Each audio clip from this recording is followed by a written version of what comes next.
દર્શક મિત્રો, આપ જે SKS ન્યૂઝ 24 સમાચારની વાત કરીએ તો ગુજરાત રાજ્યના મુખ્યમંત્રી ભૂપેન્દ્રભાઈ પટેલનું રાજુલા ખાતે થયું આગમન.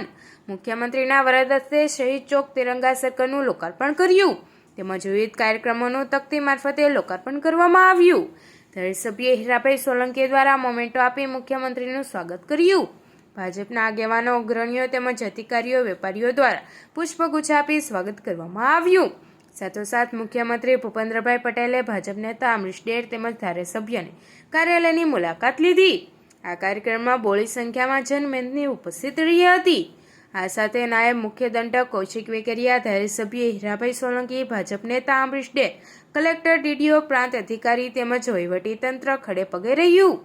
મુખ્યમંત્રીના આગમનને લઈ પોલીસ સ્ટાફ દ્વારા ચુસ્તપણે બંદોબસ્ત ગોઠવાયો. મુખ્યમંત્રી રાજુલાથી સમૂહ ખેતી ગામે ભોજન લઈ ધારી ખાતે જવા રવાના થયા.